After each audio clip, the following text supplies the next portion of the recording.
तो चलिए बच्चों शुरू करते हैं अपने नेक्स्ट टॉपिक। तो अपने पढ़ रहे थे चैप्टर नंबर फर्स्ट, और चैप्टर नंबर फर्स्ट का नाम है भौतिक जगत। अभी तक अपने जो पढ़ा है कि विज्ञान क्या है, भौतिक विज्ञान क्या है, एकीकरण क्या है, न्यूनीकरण क्या है, भौतिक विज्ञान के अंदर स्कोप क्या क्या है, कितने भागों में इनको बांटा गया है, तो ये सब चीज़ें हम पहले से पढ़ चुके हैं।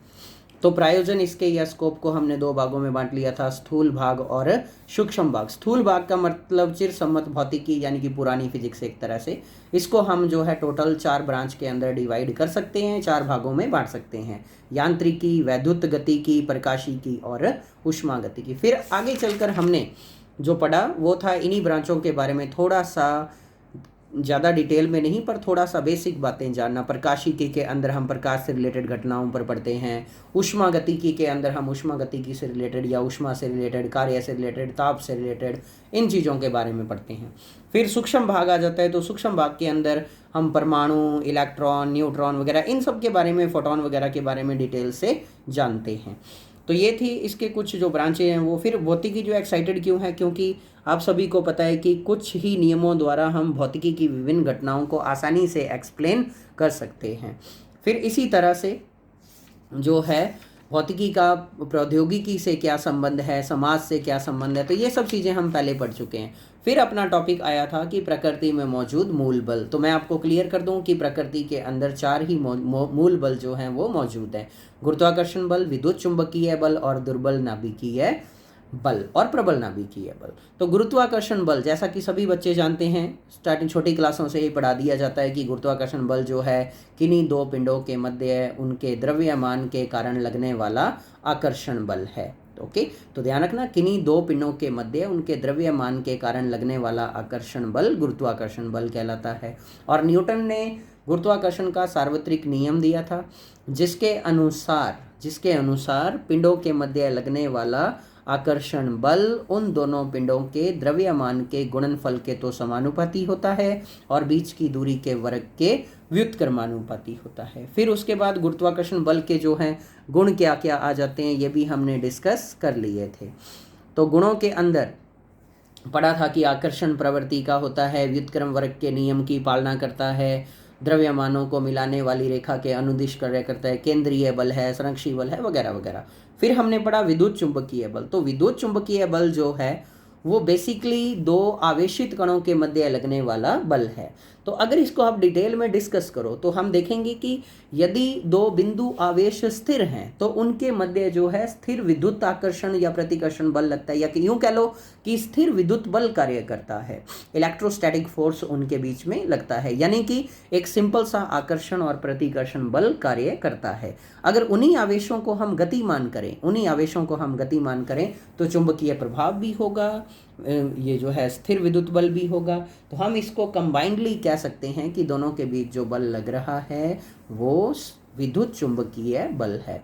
और रही बात स्थिर विद्युत बल की, तो उसको हम कूलाम के नियमानुसार ज्ञात किया जा सकता है। कूलाम का नियम क्या कहता है कि किन्हीं दो पिंडों के मध्य लगने वाला आकर्षण या प्रतिकर्षण बल उन दोनों आवेशों के, जो अपने दो पिंड हैं उनको हम आवेशित करेंगे, ठीक है, तो किन्हीं दो स्थिर बिंदु आवेशों के मध्य लगने वाला आकर्षण या प्रतिकर्षण बल उन दोनों आवेशों के परिमाण के गुणनफल के तो समानुपाती हो जाएगा और बीच की दूरी के वर्ग के व्युत्क्रमानुपाती होता है। तो ये सब जो नियम है कूलाम ने दिया था, तो इस नियमानुसार F बराबर के Q1 Q2 अपॉन में R स्क्वायर हो जाएगा। तो ये सब बातें हम डिस्कस कर चुके हैं।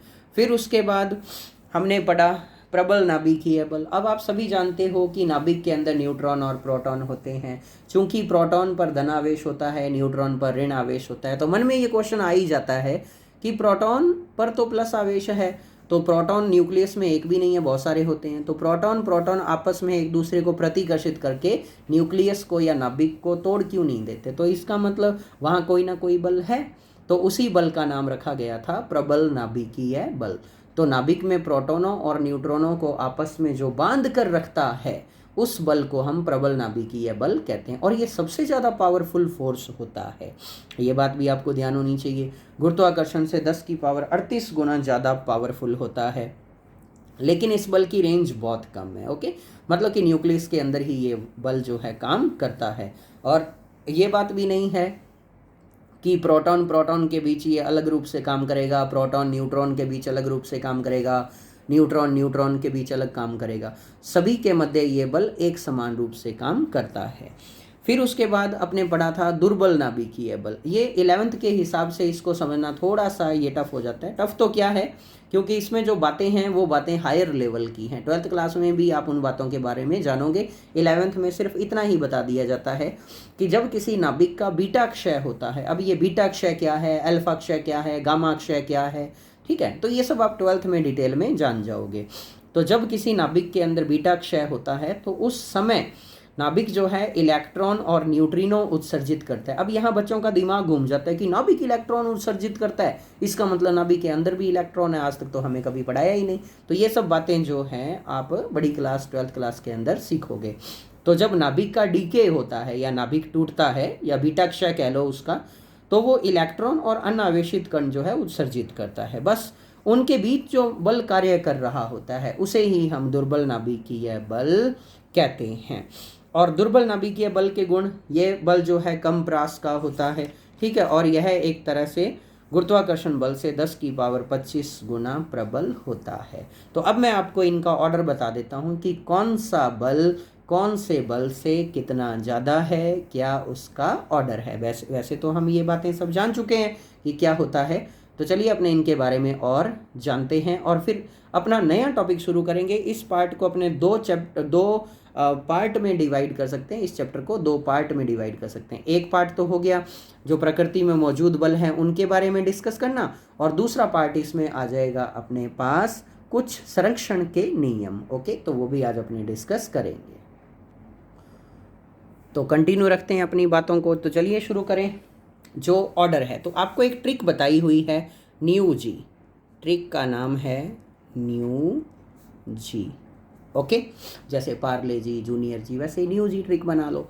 एन का मतलब है यहाँ पर स्ट्रॉन्ग न्यूक्लियर फोर्स, FN से डिनोट कर लो, चाहे इसको आप FS से डिनोट कर लो, स्ट्रॉन्ग न्यूक्लियर फोर्स।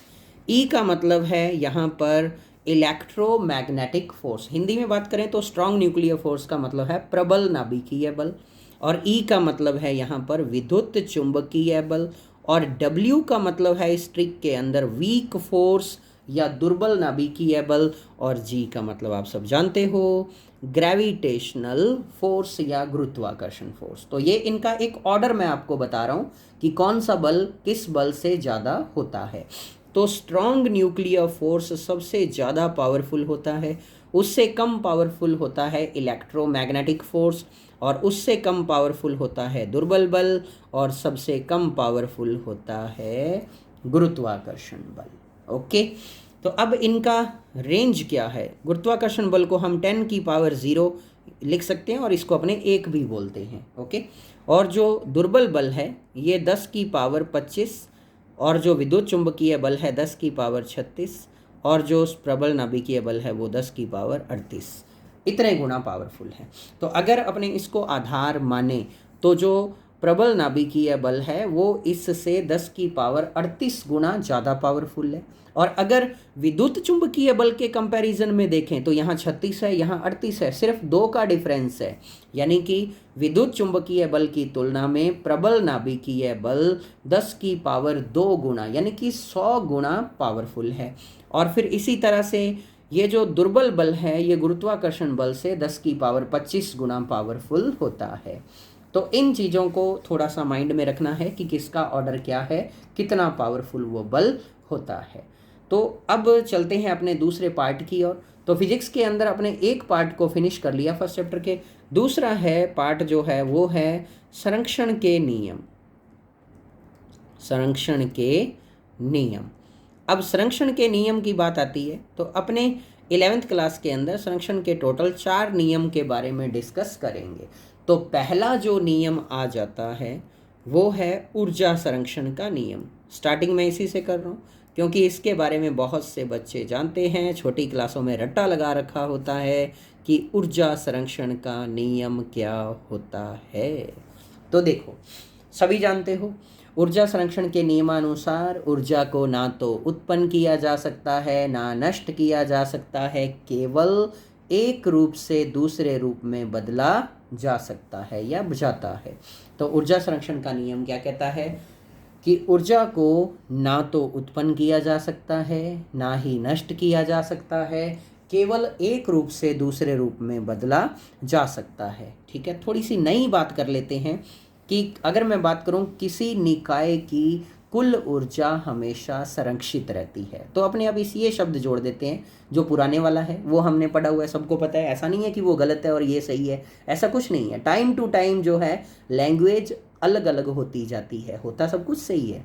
ओके, तो ऊर्जा संरक्षण का नियम क्या कहता है, इस नियमानुसार किसी निकाय की कुल ऊर्जा हमेशा संरक्षित रहती है। ओके, अब आप देखो कैसे संरक्षित रहती है, इसको हम 2 एग्जाम्पल से समझ सकते हैं।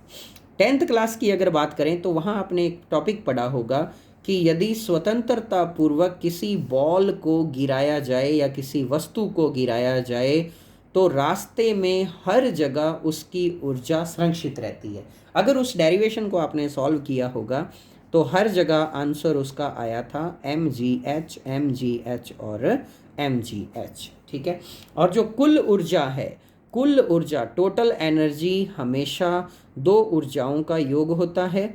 कौन कौन सी? कुल ऊर्जा हमेशा 2 ऊर्जाओं के योग के बराबर होती है, kinetic energy and potential energy, मतलब गतिज ऊर्जा और स्थितिज ऊर्जा, इन दोनों के योग के बराबर होती है।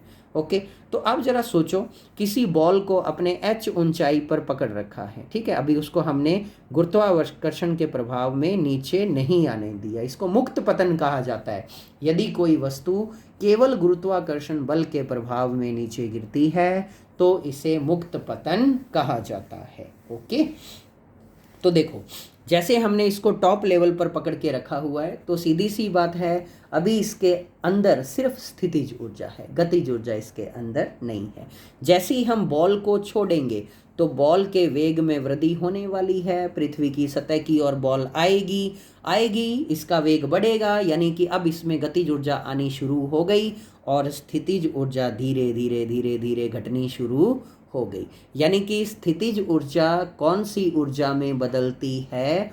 गतिज ऊर्जा में। अगर अब मैं इसको पूरा एक सिस्टम मानकर इसकी बात करूं तो देखो, गतिज ऊर्जा स्थितिज ऊर्जा में बदल रही है, स्थितिज ऊर्जा गतिज ऊर्जा में बदल रही है। इस केस में नहीं, इस केस में जो है स्थितिज ऊर्जा गतिज ऊर्जा में बदलती है। ओके, और एक और एग्जांपल समझेंगे पेंडुलम वाला, उसमें स्थितिज ऊर्जा बदलेगी गतिज ऊर्जा में, गतिज ऊर्जा बदलेगी स्थितिज ऊर्जा में। यानी कि अगर मैं कुल ऊर्जा की बात करूं तो वो तो वही है, वो तो अभी तक कांस्टेंट ही है, उसमें कोई भी परिवर्तन नहीं होता। ओके, तो ये था अपना पहला नियम, ऊर्जा संरक्षण का नियम और उसका एग्जाम्पल। तो ऊर्जा संरक्षण का नियम क्या कहता है कि ऊर्जा को ना तो हम उत्पन्न कर सकते हैं, ना ही हम नष्ट कर सकते हैं, केवल एक रूप से दूसरे रूप में बदल सकते हैं। कुल ऊर्जा यांत्रिक ऊर्जा हो गई, जैसे 2 ऊर्जाओं का योग है, kinetic energy and potential energy, गतिज ऊर्जा और स्थितिज ऊर्जा। तो नियम को अगर अपने और तरीके में लिखें तो अपने क्या कह सकते हैं कि किसी भी निकाय की कुल ऊर्जा हमेशा संरक्षित रहती है। अब पेंडुलम वाला एग्जाम्पल समझो। पेंडुलम के केस में क्या होता है, देखो इधर, तो ये अपने पास मान लो एक दृढ़ आधार है, यहाँ पर एक बॉल हमने या पेंडुलम लटका रखा है इस तरह से, और ये इधर से इधर गति करने के लिए स्वतंत्र है। मान लो अगर मैं इसको यहाँ पर पकड़ूँ ऐसे और फिर यहाँ से इसको छोड़ूँ तो ये नीचे की ओर आएगा और अपने वेग के कारण ये फिर ऊपर की ओर जाएगा और वापस नीचे ऊपर इधर इधर दोलन करता रहेगा। ये जो है इसकी माध्य स्थिति है, साम्य अवस्था है, साम्य अवस्था के इर्द गिर्द ये दोलन करता रहेगा। ओके, तो अब आपने देखा होगा कि जब ये टॉप लेवल पर होता है उस समय इसके अंदर स्थितिज ऊर्जा अधिकतम होती है और गतिज ऊर्जा 0 या न्यूनतम होती है। जैसे ही मैं इसको छोड़ता हूँ तो यहाँ तक इसका वेग बढ़ता है। ओके, यानी कि इस बिंदु पर इसकी गतिज ऊर्जा बढ़ जाती है और स्थितिज ऊर्जा घट जाती है, फिर धीरे धीरे आगे चलकर गतिज ऊर्जा फिर कम होने लगती है और स्थितिज ऊर्जा बढ़ जाती है।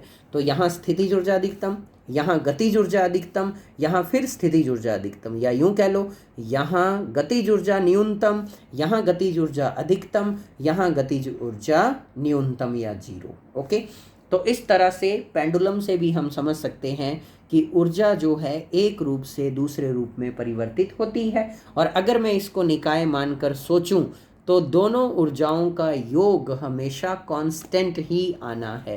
कहने का मतलब कि हम केवल ऊर्जा को एक रूप से दूसरे रूप में बदल सकते हैं, अर्थात ना तो ऊर्जा उत्पन्न हुई और ना ही ऊर्जा नष्ट हुई। फिर और हमने ये समझा कि निकाय की कुल ऊर्जा हमेशा संरक्षित रहती है। तो ये था अपना पहला नियम जिसका नाम था ऊर्जा संरक्षण का नियम।